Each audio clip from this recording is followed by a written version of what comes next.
نقطة أخرى اللي جات في الاستراتيجية الوطنية هي مسألة التكوين. وانتم أستاذ بحكم اشتغلتوا في الجامعة، كيفاش كتشوفوا هذه المسألة هذه، التكوين الرياضي؟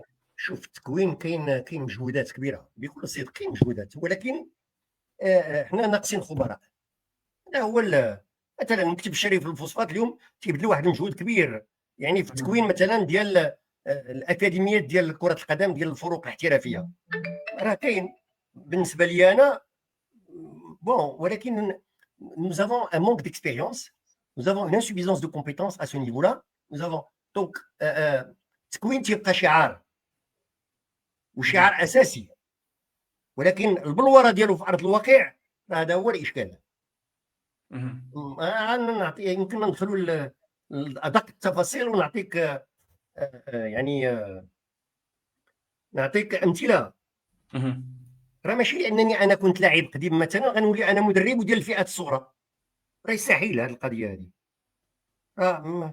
كاين ناس تيجيو تيقول لك ودي راه هو الي سان كوتش مونطال، هو راه ما عمرو عرف لاش، راه فهم بان ملي كان تيلعب قالوا له كوتشينغ مونطال، هي تيدخل عنده الرئيس وتيقول له شوف هذه راه نعطيك دوبل بريم، هذه تيسحب له هذا هو الكوتشينغ مونطال. دونك راه عندنا كل شيء فيه الهوايه. الاحتراف راه حاجه اخرى.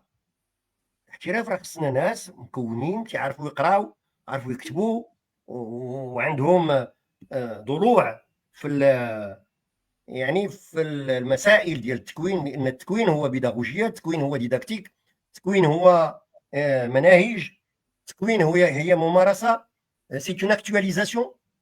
لان ممكن يكون درت التكوين هذه واحد العامين ولكن راه جات واحد الاشياء اخرى جديده.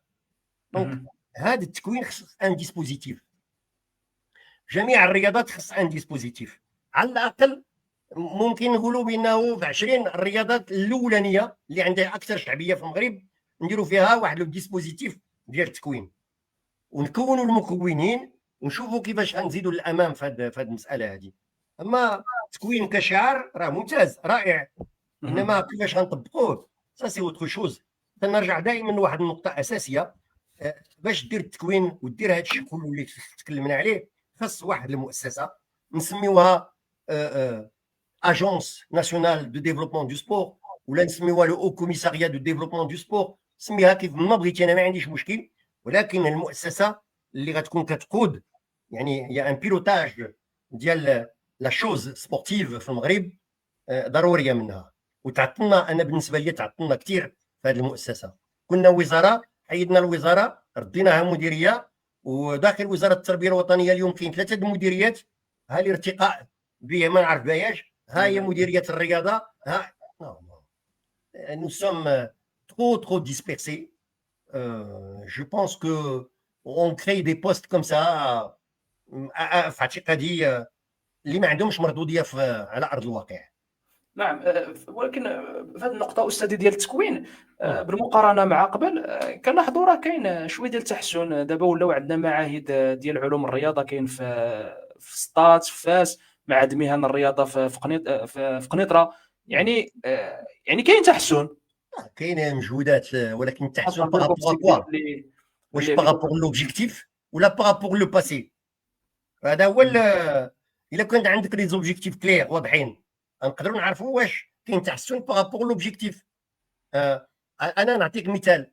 كاين معهد ديال التكوين في الرياضه اللي 90% ديالو دي فاكاتير.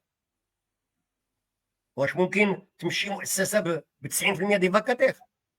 هذا يستحيل، بمعنى اننا باقيين تنرقعوا.